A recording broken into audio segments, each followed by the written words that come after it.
तो मेरा next raw Madison Square garden से हो चुका है और काफी कुछ हुआ है रॉ के ऊपर। 4 मैचेस सिर्फ रेसलमेनिया के लिए ऑफिशियली कंफर्म हुए हैं।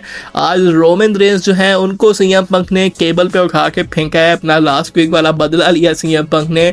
सेथ रॉलिंस ने पॉल हेमन पे अटैक किया, लेकिन सेथ रॉलिंस को नहीं पता था कि उनके ऊपर गंथर अटैक कर देंगे।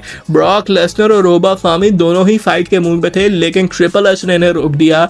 इसके साथ साथ और भी बहुत कुछ हुआ रॉ के ऊपर, तो आज की इस वीडियो में थोड़ा डिटेल पे आज के रॉ के एपिसोड के ऊपर बात करेंगे। अब मेरे एक इससे पहले कि हम पूरे शो को रिव्यू करें, आज की वीडियो का लाइक टारगेट है 52, तो 52 लाइक्स जो है मैं आज वीडियो के ऊपर चाहिए और देखते हैं आप लोग लाइक टारगेट पूरा कर पाते हैं कि नहीं। तो भाई सबसे पहले शो के ऊपर ओपन करते हैं हमारे आज की जनरेशन के कोडी रोड्स जो है वो शो को ओपन करते हैं और आके इससे पहले कि वो अपने प्रोमो को कट ही करते तो स्टेफनी मैकमैन जो है वो आउट ऑफ नोवेयर आ जाती हैं। और उसके बाद वो कोडी रोड्स को एक तरह से याद दिलाने की कोशिश करती हैं कि भाई ये जो रैंडी ओर्टन है ये कितना डेंजरस है, और अगर कोडी रोड्स जो है वो सॉफ्ट कॉर्नर के साथ जाएंगे तो वो इस रैंडी ओर्टन को नहीं पकड़ पाएंगे, क्योंकि ये Randy Orton dangerous Randy Orton है।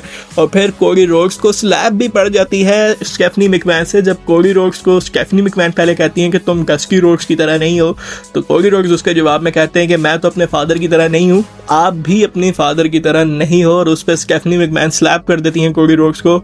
और एंड में कोडी रोड्स जो है सेगमेंट के एंड में स्टेफनी मैकमैन को थैंक यू कह के वहां से चले जाते हैं। बहरहाल इसके बाद हमें टैग टीम मैच देखने को मिला, जहां ऊसोस टैग टाइटल को डिफेंड कर रहे थे अगेंस्ट लोगन पॉल और ऑस्टिन थ्योरी।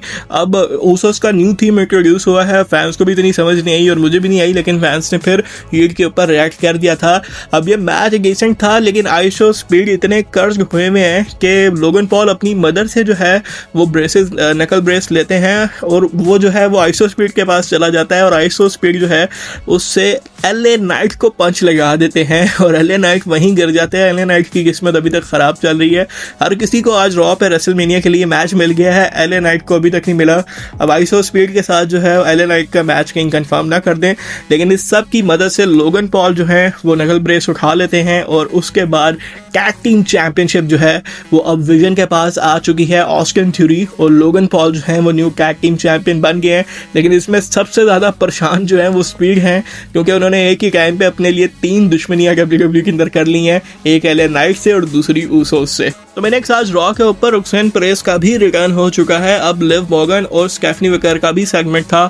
स्टेफनी वेकर आके लिव मॉर्गन पे अटैक करती हैं और तभी रोक्सेन परेज जो है वो भी पीछे से स्टेफनी वेकर के ऊपर अटैक कर देती हैं। तो आज लिव मॉर्गन जो थी वो स्टैंड टॉल कर रही थी वर्ल्ड चैंपियनशिप के साथ। इसके बाद हमें वुमेन्स टैग टीम मैच देखने को मिला, जहां बेली और लायरा जो थी वो चैलेंज कर रही थी वुमेन्स टैग टीम चैंपियनशिप के लिए नाया जैक्स और लैश लेजेंड को। एक अच्छा मैच था और WWE की वुमेन्स डिवीजन जो है वो काफ़ी ज़बरदस्त अब हो चुकी है। और ये मैच जो है वो नो डिस्क्वालिफिकेशन के साथ ही एंड होता है, क्योंकि शार्लेट फ्लेयर, अलेक्सा ब्लिस और बेला ट्विंस भी वहाँ आ जाती हैं और वो फिर जो है शार्लेट फ्लेयर और अलेक्सा ब्लिस जो है वो नाया जैक्स और लैश लेजेंड पे अटैक कर देती हैं, जिसकी वजह से ये मैच डिस्क्वालिफिकेशन के जरिए एंड होता है। अभी मैं नो डिस्क्वालिफिकेशन कहने लगा था, लेकिन डिस्क्वालिफिकेशन में एंड होता है और इसकी वजह से ये टाइटल जो है नाया जैक्स और लैश लेजेंड रिटेन कर लेती हैं।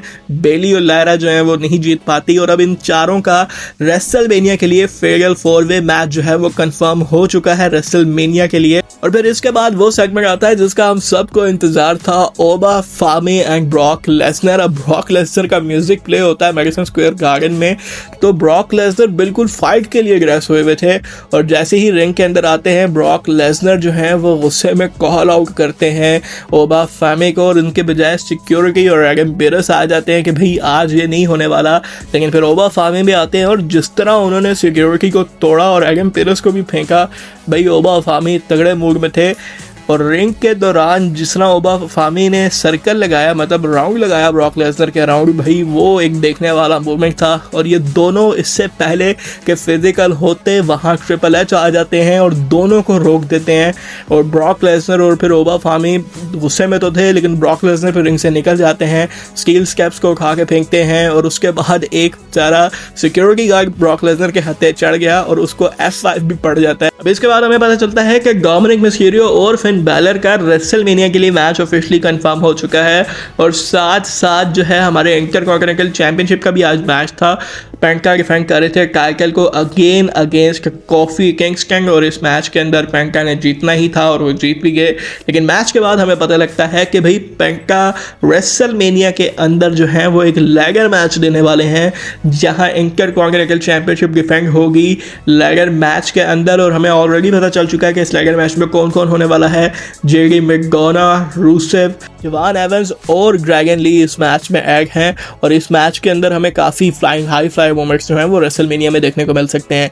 इसके बाद पॉल हेमन जो है वो रिंग के अंदर आते हैं, और इससे पहले कि वो अपने प्रोमो को कंप्लीट करते हैं, एडम पेरेस वहाँ आ जाते हैं और कहते हैं कि भाई तुमने मेरी ईमेल पढ़ी है। ईमेल का इनका सेगमेंट पहले भी चला था, तो ईमेल उन्होंने पढ़ी है पॉल हेमन को। वो बताते हैं कि तुम्हें पता है कि सेथ रॉलिंस मेडिकली क्लियर हो चुका है, और पॉल हेमन ये शो करते हैं कि भाई हाँ, जैसे उन्हें पता है कि सेथ रॉलिंस क्लियर भी हो गए हैं और वो जेल से भी छूट गए हैं। और तभी सेथ रॉलिंस का म्यूजिक प्ले होता है, सेथ रॉलिंस अटैक कर देते हैं पॉल हेमन के ऊपर स्टील चेयर के साथ। और इससे पहले कि सेथ रॉलिंस अपना करंट स्टॉप लगाते हैं, हम लोग एक्सपेक्ट कर रहे थे कि शायद ब्रॉन ब्रेकर आएंगे, लेकिन गंथर आ जाते हैं और गंथर सेथ रॉलिंस को नीचे खींचते हैं और उसके बाद अपना स्लीपर होल्ड लगा देते हैं, और सेथ रॉलिंस को का जो सिर है वो अनाउंसर टेबल पे मार के रेसलमेनिया की तरफ ऊपर साइन करते हैं।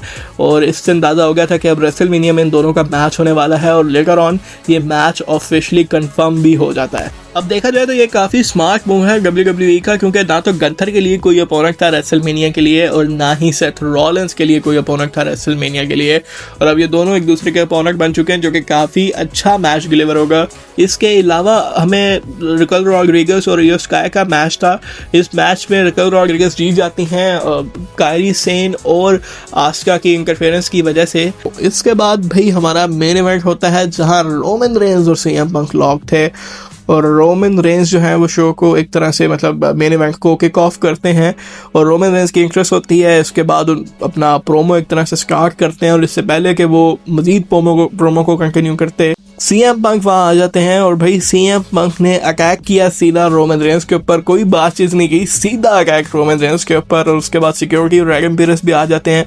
सीएम पंक ने आज काफ़ी धुलाई कर दी है रोमन रेंज की। रोमन रेंज ने भी बीच में कुछ पंचेस लगाने की कोशिश की, लेकिन एंड में रोमन रेंज को जीडीएस पड़ता है, और उसके बाद सीएम पंक जो है रोमन रेंज को उठा के अनाउंसर टेबल के ऊपर फेंक देते हैं।